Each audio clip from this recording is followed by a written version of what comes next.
This is going to be my last pregnancy update, which just seems absolutely crazy to me. I'm 38 weeks in one day, so this will be like my 37/38 week pregnancy update. 37 weeks was definitely the hardest. Just like put the stamp on me wanting to just be done being pregnant. Like, I have enjoyed it. I love feeling him. I'm very happy to have like a very healthy pregnancy. I have plenty to share with you guys. 37 weeks was just very eventful. It's probably like the most symptoms that I've had, and I think it's just because I'm getting towards the end. I had my 37-week appointment, and it's just your typical checkup. I had no weight gain, so I'm still at about the 18-pound range. I did test positive for the Group B strep test, which she told me not to worry about. It's just something that, I think I've talked about this before, but basically I just have to get antibiotics when I go into labor. I am also 1 centimeter dilated and 80% effaced, so there was some progress there. I'm very happy to be progressing.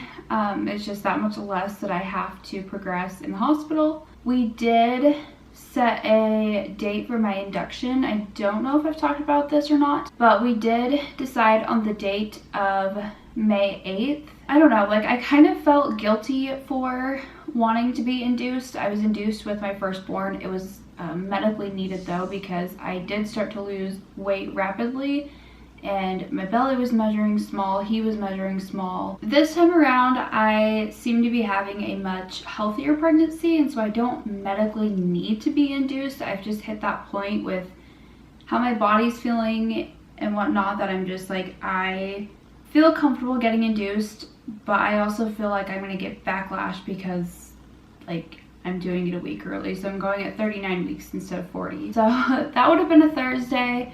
Friday, Saturday, Sunday passed, and then Monday comes around, and this is just when things started to go downhill. Monday, I had thought that my water broke, which I like don't really remember what that feels like. I mean, I was induced, and so they had to break my water for me, and I don't recall feeling it. It can be like a trickling, or it could be like a huge gush. I was getting ready to get in the shower, and I like kind of took a step forward to grab my robe when I was having a Braxton Hicks contraction, like right at the same time, and I completely just peed myself. I tried to stop it and I couldn't, so I thought maybe my water broke, but it wasn't, obviously. Tuesday when I went to bed, I had a really bad acid reflux, which is something I've been dealing with probably the past week or two. I don't think I've really mentioned that, but I've had a really bad acid reflux at night no matter what I eat. Kenny always tells me to drink a glass of milk, but milk just grosses me out. I don't know why, but I just cannot get myself to drink a glass of milk. I had woke up to go to the bathroom and I had really, well, not really bad lower back pain. Like it was enough that I could go back to sleep and I was fine, but normally it would be like in the middle of my back because I'm getting pregnant and things are just uncomfortable or I sleep wrong. But this time it was like in my lower back, so I don't know if I was having contractions and didn't know or what was going on with that. Hi. Yay. He said he's gonna come talk with me. Yeah, I saw Tony like I was fasting and I saw Tony on the screen. He was like fast and I saw him in a dream. You saw a pony in your dream? Yeah. Yeah. Yeah. So I went back to bed, woke up for that morning. Normally I can feel the baby move as soon as I wake up with Kenny because we're talking, we're telling each other good morning. And that normally will wake up the baby enough that he'll kick or move just a little bit to like acknowledge that he can hear us. Well, I don't know that that's why he's moving, but he does that every morning is what I'm saying. And I didn't feel it. I didn't think much of it though, because I was like, well, I was up a few hours in the night, so maybe he's just a little tired. Kenny left for work. I got up with Hendrix, and it was probably about 6 o'clock by this point, and I still hadn't felt him, so I was like, well, I'll just have my coffee and have like, I don't know, a small bowl of cereal or something just to see if that doesn't help wake him up or something of that sort. I laid down, it still didn't feel him. So I was starting to panic a little bit because normally if I eat or drink literally anything, he will move. Thank you. Since that didn't work, I decided I'll just go ahead and make breakfast. I will do the dishes, clean up the kitchen, drink a little bit of juice just to maybe see if the sugar won't help wake him up. Still couldn't feel him, so I decided to shower and that made him move a little bit. Like I got kind of a little wiggle out of him, so I at least knew that he was okay, but I was still kind of worried because it took me almost 3 hours. I had the same issue until about 12 o'clock, and that's when I texted Kenny. I was like, hey, I'm not trying to stress you out, but just so you know, I'm having a hard time getting baby to move. I'm trying everything I can. Like if I don't feel anything within the next hour or two, I will, you know, call the doctor and we'll go from there. I couldn't get him to move for about an hour, so Hendrix and I went and walked down to a gas station because there's one like super close to us, and I just got a big thing of ice. I ate probably like half of the ice, and that seemed to have woken him up just fine, and he was moving the rest of the day. I had no worries. But I'm not gonna lie, there was a couple times where I started to cry just a little bit because I was scared, and Kenny has our only vehicle, so I'm like, I have no way of going to the doctor, and even if I do, with this whole COVID thing, I can't bring Hendrix, and you know, Kenny's not able to just up and leave work, so it was kind of like a stressful situation. So I'm very happy that he was okay. So now we're moving on to Tuesday night. Kenny gets home, and I'm sitting on the couch with Hendrix, and I'm like literally in excruciating pain from stomach cramps. Like it was literally just my stomach, not my belly like where the baby was. Like it was literally my stomach. So I went ahead and laid down. Kenny put Hendrix to bed,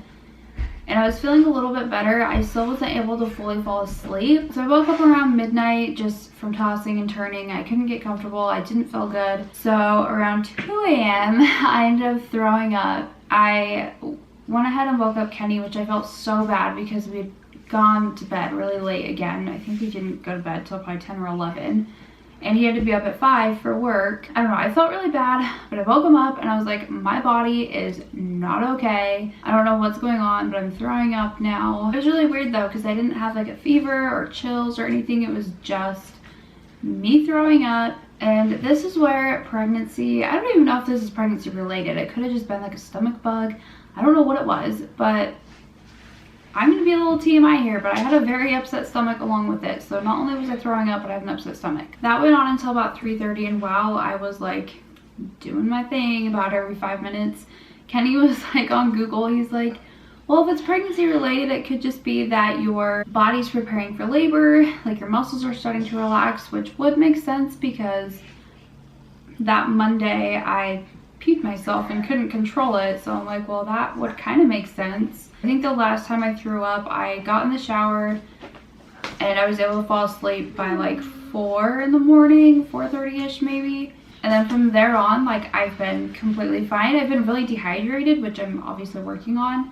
That was Wednesday. Thursday, I had my 38-week appointment. That went really well. I actually ended up losing 2 pounds. She also checked me, and I am 2 centimeters dilated now, and I'm still 80% effaced. She did give me a sheet stating that I will have to be tested for COVID, even though I'm not sick. Just to take precaution, I do have to get tested 2 days prior to my induction, which I'm not looking forward to. My mom actually had to get tested for COVID, so I was asking her about it, like if it was super painful or anything, and she's like, it's just really uncomfortable. I've seen it done, like I know they just put like a cotton swab up your nose, but it goes all the way back to your nasal cavity, and my mom said it's the most uncomfortable thing. And then I had asked her if there was a specific time I had to be at the hospital or anything for my induction, and she said the hospital will call the day prior. She said typically they start the induction around 7:30 in the morning, which is perfect. Like I was hoping to start in the morning versus at night. As far as symptoms go, it's just your typical, I'm very tired. Like very, very tired, and it's just because I do not sleep at night. I can't get comfortable. I have the acid reflux. I wake up, my hands are very, very, very tight. Like the other day, I was in the shower, dropped my conditioner bottle because I had really no feeling in my hands. And then I had, what was it, yesterday, I was trying to open up a water bottle and I couldn't, so I had to literally use my oven mitt because it has like a grip type of texture on it. I've also noticed this week that the stretch marks are coming in. Still in the same spots. I'll show you guys the best that I can because it's super hard to see under my belly.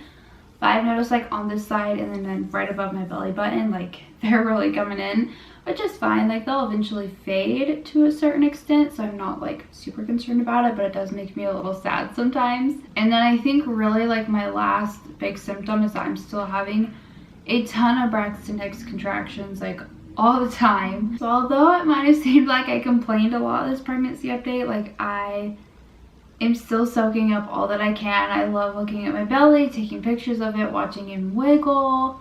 That's still my favorite thing, like his movements. I mean, he's obviously full term, he's full grown, but just like the way that I can feel his foot or his arms or his legs, like it is so prominent, and it's something I wish every woman could experience because it's truly incredible. We are 100% on his name, which is also really exciting, and I'm so in love with it, and I can't wait to share it with you guys. So I will go ahead and try to show you guys my belly getting up. Oh my gosh, it's something else. I have to like roll out of bed, or getting up is just the funniest thing because it's just all baby. Don't mind Hendrix in the background. I think he was in the background of my last one too. That's funny. I was gonna try to show you guys the best that I could. What? It says, "Dear Tony, What does it say? my birthday."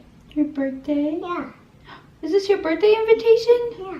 38 weeks and 1 day pregnant. So this right here is not a stretch mark. It's literally just for my pants because they're a little too tight. I might have to show you guys in like better lighting or something because I feel like you don't really see it. But I have just a few stretch marks that are coming out this way, which are new. But otherwise I just have these up top. And then this one, which you guys can definitely see. It's getting a lot darker and thicker. And there is my belly. You guys can see a little bit better just how bad these ones are getting. Kenny thinks that's so funny. He's like, I've never seen somebody's belly button pop out like that. Yeah, well, it's popped.